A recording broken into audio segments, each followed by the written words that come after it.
آپ پاکستان میں بند کریں گے، پاکستان سے باہر بیٹھے ہوئے جو انڈیپینڈنٹ آبزرورز ہیں وہ آپ کی کارکردگی کے بارے میں بتائیں گے۔ دوستو آج پاکستان کے حالات یہ ہیں کہ کوئی خبر پاکستان کا میڈیا آپ کو نہیں دیتا، کسی لیول پر کوئی خبر، ترقی کے اشارے، انڈیکیٹرز کیا کہتے ہیں، کوئی خبر نہیں ملتی، ساری خبریں آپ کو باہر کا میڈیا دے رہا ہے، انٹرنیشنل باڈیز، آرگنائزیشن آپ کو بتاتی ہیں، چونکہ پاکستان میں آپ نے میڈیا کو تو بند کر دیا، لیکن اس تاریخ کو تم کیسے بند کرو گے، یہ اہم سوال ہے آج کا۔ سہیل افریدی نے پاکستان کے طاقتور حلقوں کو مخاطب کرتے ہوئے کہا کہ ایک صوبے کے وزیر اعلیٰ کی ویڈیوز پریس کانفرنس میں چلانا ادارے کی توہین ہے۔ ایک طرف آپ باقی وزراء اعلیٰ کی تعریفیں کر رہے ہیں اور دوسری طرف آپ کے پی کے وزیر اعلیٰ کو غلط ثابت کرنے کی ناکام کوشش کر رہے ہیں، صوبے سے وفاق میں نفرتیں پھیلیں گی۔ دیکھیں، آپ کو کسی نے یہ نہیں کہا تھا کہ چلیں آپ سہیل افریدی کی تعریفیں مت کریں، لیکن یہ نہیں ہو سکتا کہ آپ اس کے بارے میں ایک محاذ کریٹ کریں اور باقی صوبوں کے لوگوں کو آپ کہیں کہ بہت اچھے ہیں، لیکن کے پی کے کی عوام اور جو اس کا نمائندہ ہے وہ ٹھیک نہیں ہے۔ آپ نے آپریشن کرنا ہے، آپ 10,000 بار کریں، لیکن یہ پاکستان کی عوام کا ایک مینڈیٹ ہے کہ وہ ضرور پوچھیں کہ جو پچھلے اس سے پہلے جتنے بھی آپریشنز کیے گئے ان کا کیا نتیجہ نکلا، لیکن سہیل افریدی کو اس طرح سے ٹارگٹ کیا گیا۔ دوسری چیز، سلمان اکرم راجہ کا یہ خطاب بہت خوش نظر آ رہے ہیں سلمان صاحب بھی، اور یقیناً آپ ایک ایسی جماعت کے جنرل سیکریٹری ہیں تو جا کر ضرور یہ سوال کیجئے گا، آپ کی گفتگو وہ بھی امانتاً میں تمام دوستوں تک پہنچاؤں گا، لیکن یہ ضرور سوال کیجئے گا جب بیرسٹر گوہر آپ کا چیئرمین یہ کہتا ہے کہ سہیل افریدی کا یہ انڈیویجول فیل تھا، تو اس سے پوچھ لینا جا کر کہ کیا یہ سہیل افریدی کا انڈیویجول فیل ہے، اسٹریٹ موبلائزیشن جس کی بنیاد پر عمران خان کے حکم کے مطابق وہ نکلا ہوا ہے، اسے ضرور پوچھے گا کہ یہ جو لوگ نکلے ہیں کیا یہ سہیل افریدی کے کہنے پر نکلے، اور جو لوگ باہر نکل رہے ہیں عمران خان کا پیغام سننے کے لیے، اور بیرسٹر گوہر کہتا ہے کہ نہیں یہ ان کا انڈیویجول فیل ہے، پارٹی کے لیول پر ایسی کوئی بات نہیں ہوئی۔ میرا خیال ہے کہ سہیل افریدی صاحب کو یہ معاملہ جو ہے وہ ہر لیول پہ اٹھانا چاہیے اور یہ سوال ضرور کرنا چاہیے کہ آپ نے کس بنیاد پر عمران خان کے پیغام کے حوالے سے کنفیوژن پیدا کرنے کی کوشش کی، اور یہ سوال ضرور چیئرمین ہے تو میرا خیال ہے کہ اس کو کلین چٹ دے دی جائے، یہ نہیں ہوگا، بلکہ پارٹی کے لیول پر یہ سوال بیرسٹر گوہر سے ضرور پوچھا جائے کہ آپ نے ایسا کیوں کہا کہ ہمارے سے بات نہیں ہوئی اور یہ پنجاب گئے۔ اب سندھ کے بارے میں آپ کیا کہیں گے؟ کہ آپ یہ بھی کہیں گے کہ سندھ میں بھی یہ ان کا انڈیویجول فیل تھا، یعنی وہ کہنا چاہ رہے ہیں کہ یہ عمران خان کی وجہ سے نہیں ہو رہا، یہ سہیل افریدی کی وجہ سے ہو رہا ہے، اور جو کچھ یعنی یہ جو پاپولیرٹی ہے وہ عمران خان کی نہیں ہے، وہ سہیل افریدی کی ہے۔ لوگ عمران خان کے اس نائب کپتان کو دیکھنے کے لیے آئے جو اپنے کپتان کی غیر موجودگی میں پاکستان کی عوام کو لیڈ کر رہا ہے۔ دوستو سلمان اکرم راجہ یہ کہتے ہیں کہ میں اڈیالہ جیل سے عمران خان کا پیغام لے کر حاضر ہوا ہوں، عمران خان جیل میں چٹان کی طرح بیٹھے ہوئے ہیں، مضبوط کھڑے ہیں، آپ کے لیے قید ہیں۔ عمران خان کہتے ہیں کہ سندھ کے وسائل پر پہلا حق سندھیوں کا ہے، سندھ کے ہاریوں کے پانی پر کوئی قبضہ نہیں کر سکتا۔ ایک سال پہلے حیدرآباد میں کھڑے ہو کر آپ کو کہا تھا کہ آپ کے پانی کے محافظ ہم ہیں، آج بھی ہم آپ کے ساتھ چٹان کی طرح کھڑے ہیں۔ عمران خان سندھ کا ہے، سندھ عمران خان کا، عمران خان پورے پاکستان کا ہے، اور آج پورا پاکستان عمران خان کے ساتھ کھڑا ہے۔ ہماری جنگ اقتدار کے لیے نہیں، اگر ہماری جنگ اقتدار کے لیے ہوتی تو عمران خان ڈیل کر کے جیل سے باہر آ جاتے۔ بالکل ٹھیک ہے، اور رائے صاحب میں آپ کی اس بات میں ایک ایڈیشن یہ کر دوں کہ اگر عمران خان جب آپ اس پارٹی میں شامل نہیں ہوئے تھے تب سے میں یہ بات کر رہا ہوں کہ عمران خان اگر چاہتے تو اس رات کو ڈیل کر کے بہت آسانی سے ایکسٹینشن دے کر معاملات جو ہے ختم کر سکتے تھے۔ جب پاکستان کی عدالتیں کھلی اور ان عدالتوں میں اطہر من اللہ صاحب نے وہ عدالت کھول کے وہ پہنچ گئے، جب ایک آرمی چیف کو برطرف کرنے کی بات کی جا رہی تھی کہ کسی کو نئے آرمی چیف کو لا رہے ہیں، تو آپ نے عدالت کھول کر ایک طرح سے فیسیلیٹیٹ کیا۔ اس وقت اگر عمران خان چاہتے تو یہ ڈیل کر سکتے تھے، لیکن اطہر من اللہ کی عدالت تو ضرور کھلی، لیکن عمران خان نے کمپرومائز جو ہے وہ نہیں کیا۔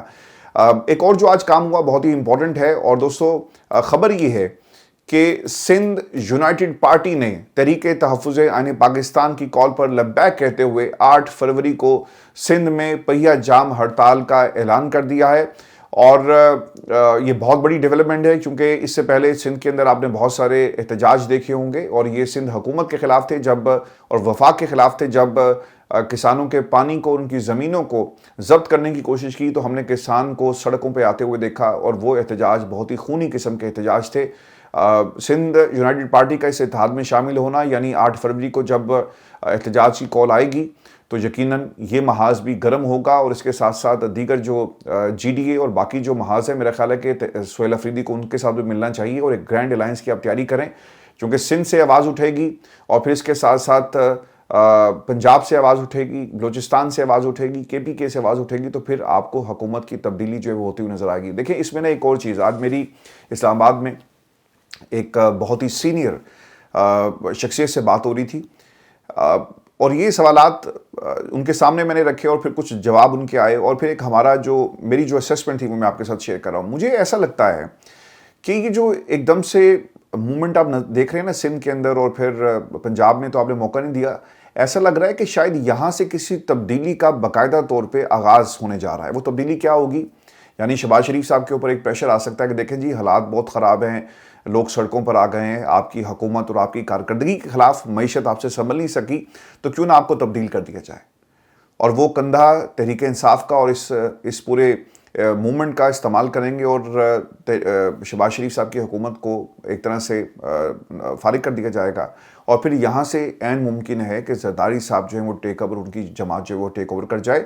اس لیے یعنی یہ جو اسٹریٹ موومنٹ ہے اسے استعمال کیا جا رہا ہے، اور اس میں بہت سارے انڈیکیٹرز اس طرف آپ کو جو ہے یہ اشارہ کرتے ہوئے نظر آئیں گے کہ ایسا ہو رہا ہے۔ اسٹریٹ موومنٹ یعنی سندھ میں یہ کیسے ممکن ہے کہ سندھ کی سرکار کہے کہ آؤ ہم تمہارے لیے راستے کھولتے ہیں اور سب کچھ آپ فیسیلیٹیٹ کریں، اجرک دیں، ٹوپیاں پہنائیں، لیکن ایسا لگتا ہے کہ شہباز شریف صاحب یہ جو پنجاب میں جو رانا ثناء اللہ اور جو باقی لوگوں نے جو آج باتیں کی ہیں، یہ بھی ایک بہت بڑی علامت ہے اور ایک بہت بڑی دلیل ہے کہ شاید ان کو بھی بتا دیا گیا ہے کہ آپ کے پاس 5 سے 6 مہینے کا وقت ہے، یا تو آپ ڈیلیور کریں یا پھر آپ گھر جائیں اور آپ کے پاس دوسری قیادت جو ہے وہ تیار ہے۔ تو عین ممکن ہے کہ یہ جو سیکنڈ ہاف شروع ہونے والا ہے اس میں پاکستان کی جو کمانڈ ہے اور چلانے کا جو اختیار ہے یا ڈرائیونگ سیٹ ہے، اس پہ پاکستان پیپلز پارٹی کو بٹھا دیا جائے۔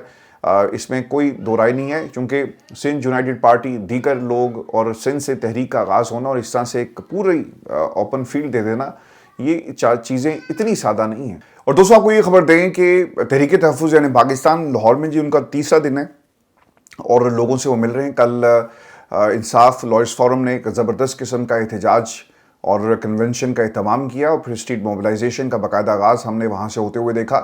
اپوزیشن جو تحریک انصاف کی پنجاب میں ہے وہ لوگ بھی سڑکوں پر نکلے، تو ایک اچھا شو اس فستائیت اور جبر کے باوجود وہ کرنے میں کامیاب ہوئے ہیں۔ آج یہ پہنچ گئے جی مینار پاکستان، لیکن خبر کے مطابق مصطفیٰ نواز کھوکھر صاحب کو گیٹ پہ روک لیا گیا اور ان کو اندر جانے کی اجازت نہیں تھی، اور یہ بھی بتایا جاتا ہے کہ صبح سے ہی تمام جو دروازے تھے مینار پاکستان کے ان کو تالے لگا دیے گئے اور کسی کو بھی اندر جانے کی اجازت نہیں دی گئی۔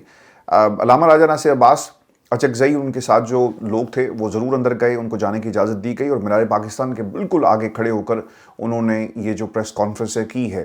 اس سے پہلے meet the press club Lahore کے اندر بھی ایک نیا اتحاد بنا ہے اور کچھ نئے لوگوں نے بھی اس میں شمولیت اختیار کی، تو یہ ایک قافلہ بڑا ہوتا جا رہا ہے۔ اب اس میں وکلا، کسان پارٹی، وہ لوگ جو روزانہ ویڈیوز شیئر کرتے ہیں، ضرور آپ اس کا حصہ بنیں۔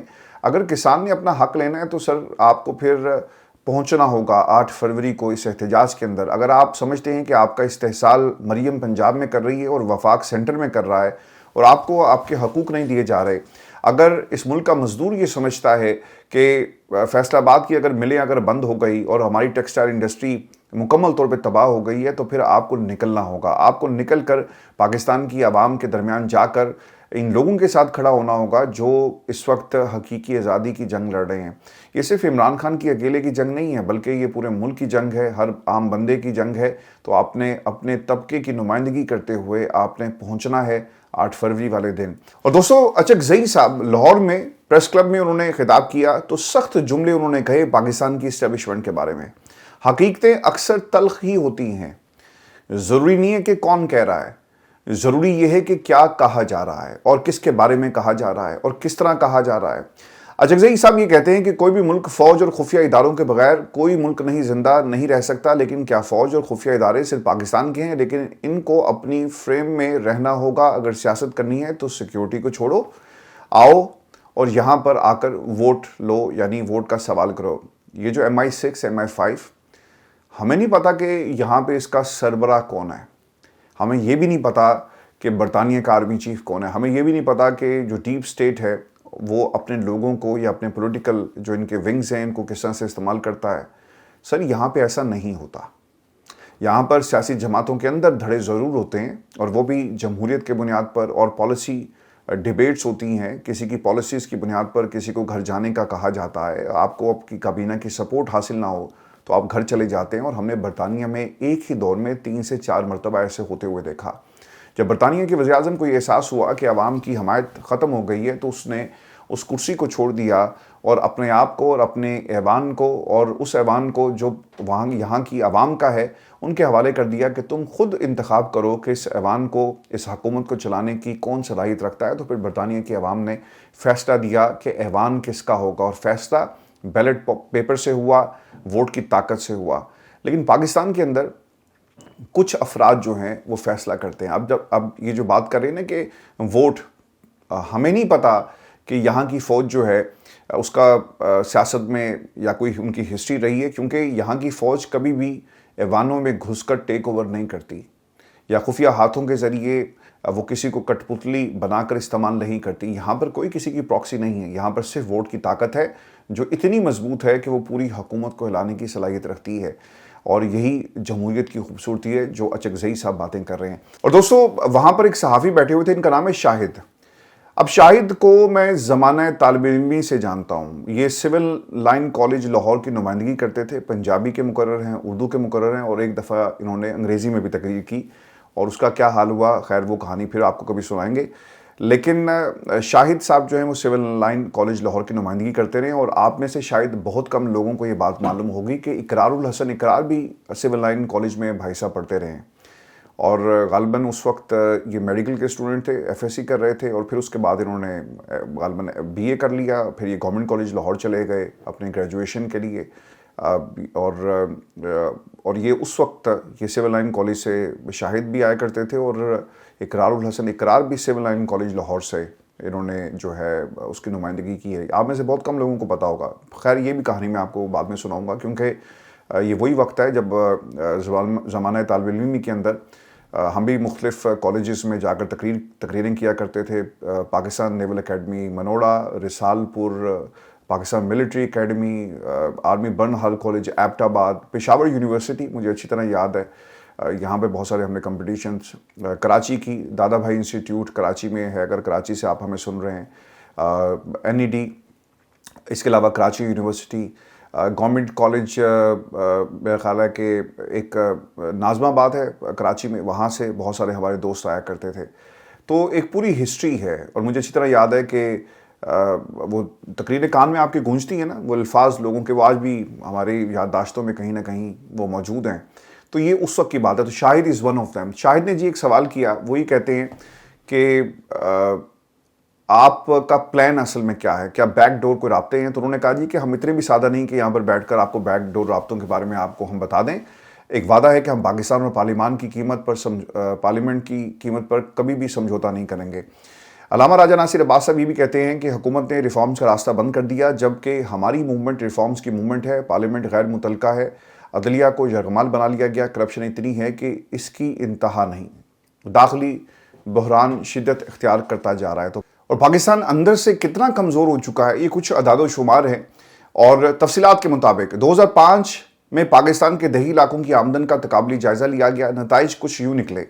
2005 میں پاکستان کے دیہات کی آمدن میں فصلوں کا حصہ 34%، مویشیوں کا حصہ 11%، تنخواہوں اور دہاڑی دار مزدوروں کا 25%، بیرون ملک سے ریمیٹنس 10%، غیر زرعی اور دوسرے سورسز سے 20% تھا، جبکہ 2025 کے اعداد و شمار کے مطابق ملک میں فصلوں کی آمدن 3 گنا کم ہو کر 12% ہو گئی، جبکہ لائف سٹاک یعنی جانوروں کی آمدن 12% کے لگ بھگ رہی۔ پہلی دفعہ جانوروں کی آمدن نے فصلوں کی آمدن کو پیچھے چھوڑ دیا، یعنی یہ 2025 کی بات ہے، یعنی ٹوٹل لائف سٹاک اور ایگریکلچر سیکٹر 45% سے کم ہو کر 24% پر آ گیا، جبکہ دیہات، دہاڑی دار اور تنخواہ دار بڑھ کر 34% ہو گئے۔ یعنی لوگ کہتے ہیں کہ یار اپنی فصلوں پہ کام کرنے سے بہتر ہے کہ دہاڑی لگا لو، پیسے شام کو مل جائیں گے، لیکن فصل تیار ہوگی، خرچہ کریں گے، جہیز بیچیں گے، گروی رکھیں گے زمین کو، ٹریکٹر بیچ دیں گے، اس سے بہتر یہ ہے کہ فوری جو ہے وہ گھر میں روٹی جو ہے وہ چلنی چاہیے۔ تو لوگوں نے اس لیے یہ فگرز اوپر جا رہی ہیں۔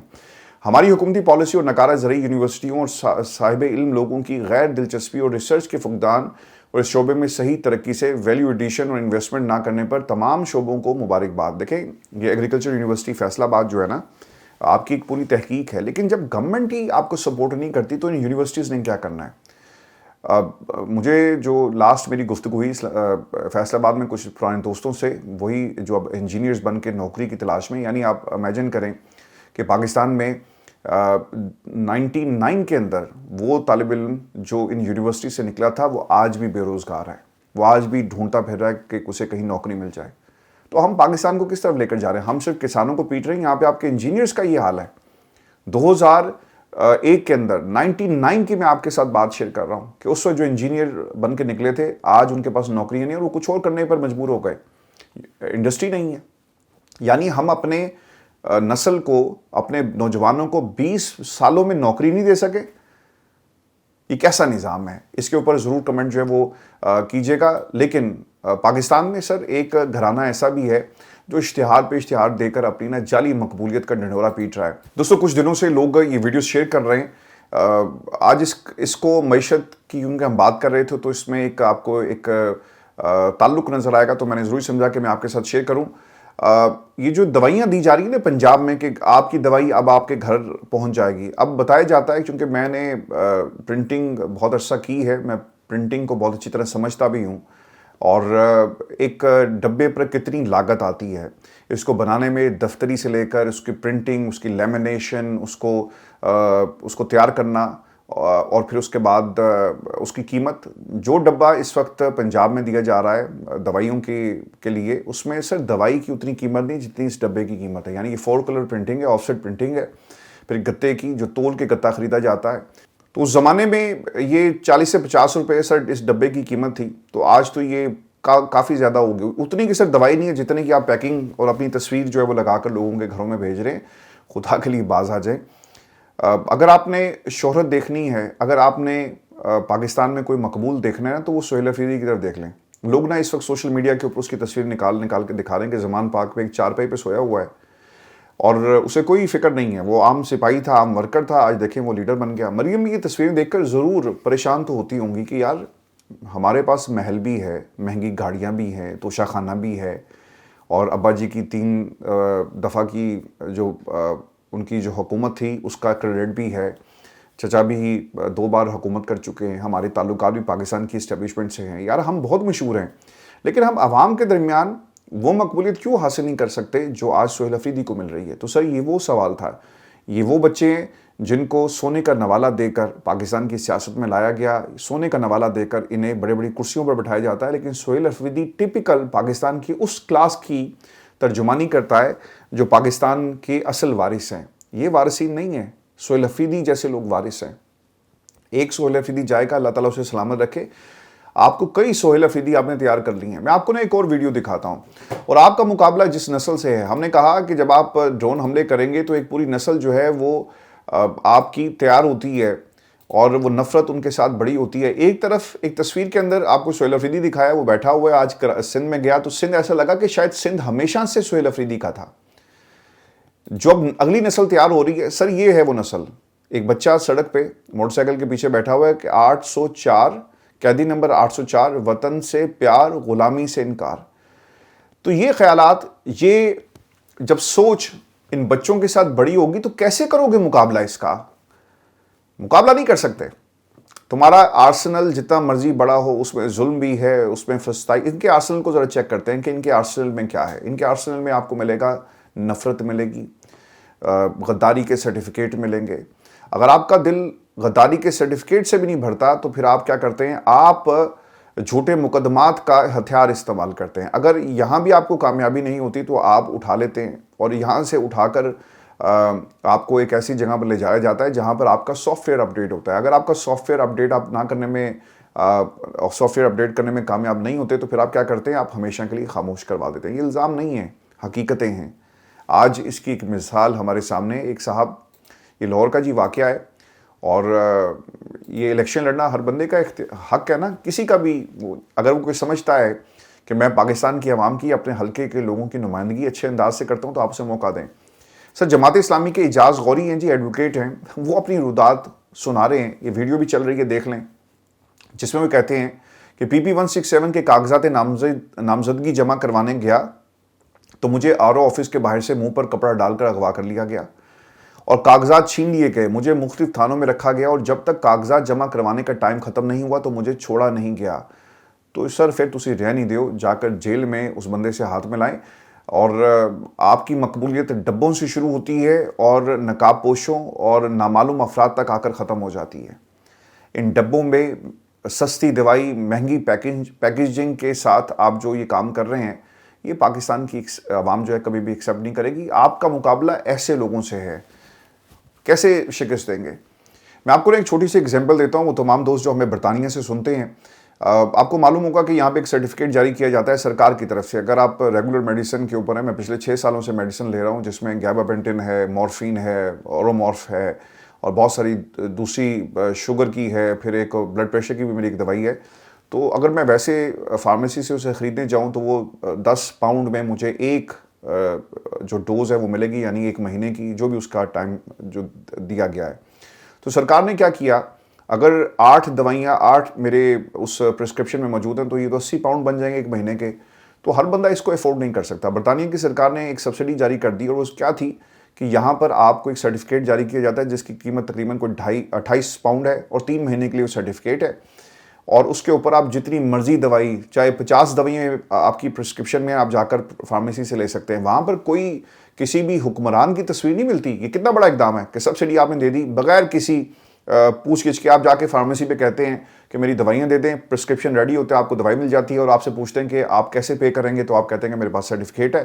تو وہ پوچھتے بھی نہیں کہ سرٹیفکیٹ دکھاؤ، کیونکہ سسٹم انہوں نے اتنا زبردست بنایا ہوا ہے کہ اگر آپ نے وہ سرٹیفکیٹ کا صرف جان بوجھ کے کہا کہ میرے پاس موجود ہے اور اگر نہیں ہوا تو وہ سسٹم آٹومیٹکلی چیک کرے گا اور آپ کے گھر پہ بل آ جائے گا. تو اس طرح کے کام کریں. کسی نے یہ نہیں کہنا جا کے کہ دیکھو جی کتنا بڑا زبردست کام کیتا ہے. یہ ہر حکومت میں آپ کو ملا. لیبر گورنمنٹ اب آ گئی ہے، کنزرویٹیوز کے دور سے، اس سے پہلے سے ہی کام چل رہا ہے. تو خدا کے لیے ملک کو ایسا بنائیں، ایسا نہ بنائیں کہ جعلی سرکار، جعلی حکومت، جعلی چہرے، جعلی بہروپیے بھی سر اسے پتا ہوتا ہے بہروپیے، یہ بہروپیے بھی صحیح طرح نہیں بن سکے. یہ جعلی بہروپیے ہیں. انہوں نے بہروپیوں کو بھی پیچھے چھوڑ دیا. اور دوستوں آپ کو یہ بھی خبر دیں کہ کل رات کو ڈونلڈ ٹرمپ نے خطاب کیا پاکستان کی حکومت کا. وہ بار بار نام لے رہے تھے. 8 جہازوں کا انہوں نے ذکر کیا کہ بھارت کے پاکستان نے گرائے. بالکل گرائے جی، اور ہم بار بار گرائیں گے. جب بھارت ہمارے اوپر حملہ کرے گا ہم اس سے تگڑا جواب دیں گے اور بغیر کسی خوف کے جواب دیں گے. اور دوسری طرف جو پاکستان کی جو قیادت ہے، وزیر اعظم شہباز شریف صاحب کا بھی نام انہوں نے لیا کہ انہوں نے کہا کہ صدر ٹرمپ نے 10 ملین جانیں بچائی. وہ اس کا ایک ریفرنس دے رہے تھے، کیونکہ پرابلم ان کو بھی یہ ہے کہ یہ بھی ایسے لوگوں کی تلاش میں رہتے ہیں جو ان کی تعریف کریں اور اس کو بطور پولیٹیکل سٹیٹمنٹ جو استعمال کر سکیں. خیر ہمارے لیے جو اہم چیز ہے کہ ایران کے اوپر جس طرح سے دھمکیاں دی جا رہی ہیں اور حملہ ہوا تو ہم کہاں سٹینڈ کریں گے. That is the $1 million question. دوستو ایک سوال آپ تمام دوستوں سے اپنی رائے کا اظہار کیجیے گا. میں نے کچھ دن پہلے انگریزی چینل کا آغاز کیا، تو آپ اس پہ ضرور اپنی رائے کا اظہار کریں. اگر آپ واقعی انگلش چینل دیکھنا چاہتے ہیں تو ہم اس کو دوبارہ سے شروع کریں گے، کیونکہ ویڈیوز کافی ساری ہو جاتی ہیں. ایک ہمارا ویور بھی کنفیوز ہو جاتا ہے. تو مجھے ٹیم نے کہا تھا کہ اتنے سارے ویلاگز آپ کرتے ہیں تو یا یہیں پہ انگلش ویلاگ بھی ایک وقت میں کر لیا کریں. تو اس پہ ضرور اپنی رائے کا اظہار کیجیے گا، کیونکہ عرفان ہاشمی ٹاکس آلریڈی اس حوالے سے سفر کر رہا ہے کہ آپ کی یہ ویڈیو آتی ہے تو پھر دوسری ویڈیو کے لیے آپ کو بار بار کہنا پڑتا ہے. تو کوالٹی کنٹینٹ ہے. میں تو یہ سوچ رہا ہوں کہ عرفان ہاشمی ٹاکس کو بھی ہم مرج کر دیں یہیں پہ، اور ایک وقت جو ہے ڈیزگنیٹ کر دیں جب صرف ڈاکومنٹریز ہم آپ دوستوں کو دکھائیں گے، کیونکہ ایک نیک مقصد کے لیے ہم نے اسے بنایا چینل کو. تو ہم کیا کریں گے کہ اس ریونیو کو سارے کا سارا ہم اس مقصد پہ استعمال کریں گے جو کہ ضرورت ہے ہمارے بچوں کی. پاکستان میں اسکل سیٹ کو ہم انٹروڈیوس کروا سکیں. بخیال رکھیے گا. اجازت دیجیے. اللہ نے کے بعد.